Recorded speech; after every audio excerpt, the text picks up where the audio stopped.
Hello guys, for today's video, so discuss natin ano ba yung kayang i-produce ng ating 60 watts na solar panel at ano nga mga appliances ba ang kayang paganahin ito. So simulan na natin to. Wala nang intro. So, ang topic lang naman natin ngayon is by rule of thumb. So, magbibigay lang tayo ng example. So, kung meron tayong 60 watts na panel at meron tayong 60 volts 30 ampere hour na battery, so ang kailangan mo lang ratio dyan is 2:1. So, ibig sabihin, kalahati lang nung capacity ng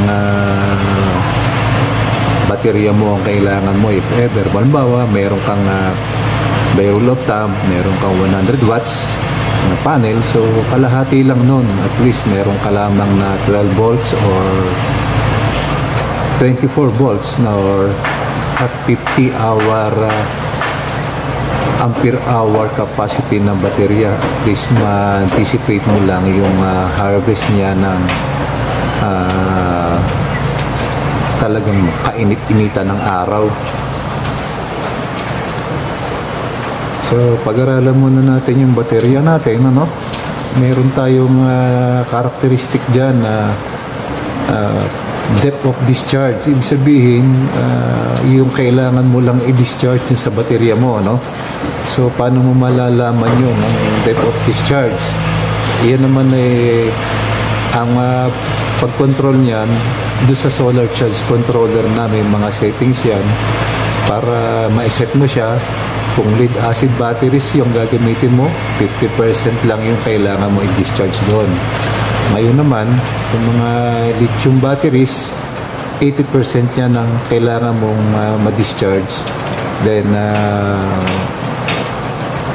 mag-charge uli yung controller mo para punuin ulit yan. Kasi kung wala ka controller, masisira naman yung baterya mo.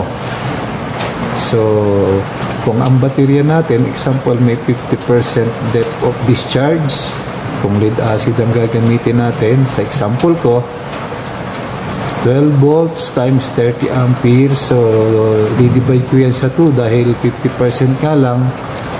So therefore, yung battery capacity ko ngayon is 180 watts hour na. So yung 120 watts hour na capacity ko ngayon, yan is considered na no loss dun sa aking system.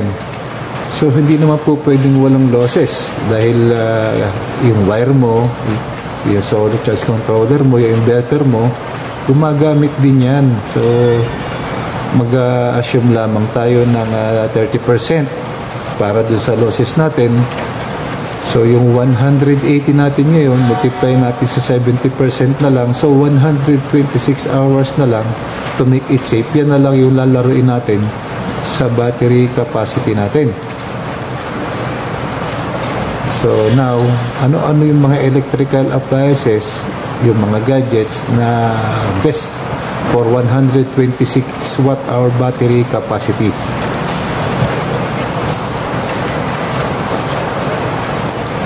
So dito sa ating example, battery bank natin na 126 hour, so pwede tayong gumamit ng electric fan 45 watts, cellphone charger 10 watts, TV.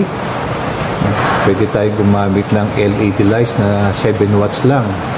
So pasok siya. So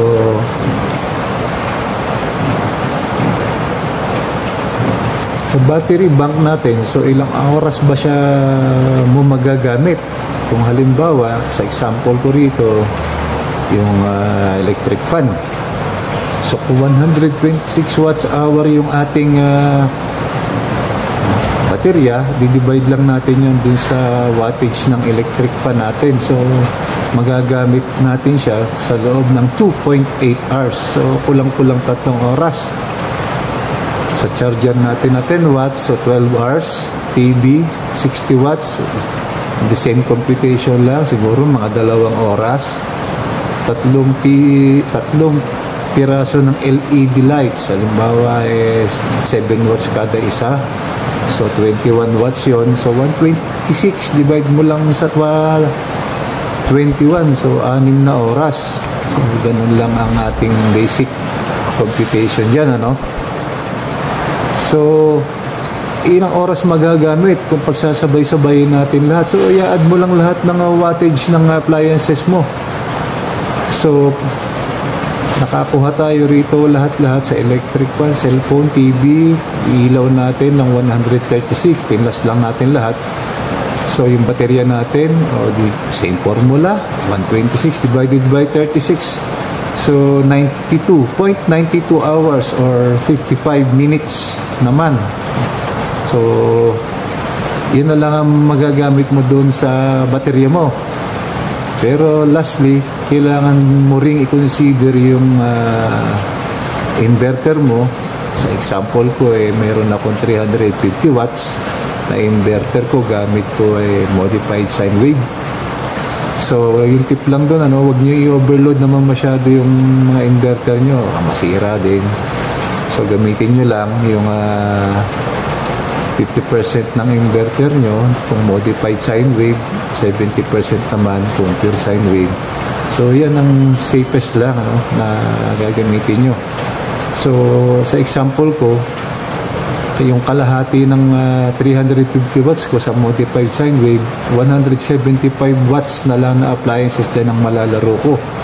So, again, sa example natin, so yung total appliances natin, so 136 watts. No? So, sa 175 halos pasok na pasok siya. So, yun ang mga basic computation natin ng rule of thumb para dun sa ating solar panel na 36 watts at yung baterya natin. Sana may natutunan na naman kayong kalokohan. Bagong aral pala sa ating tutorial ngayon. Thank you for watching.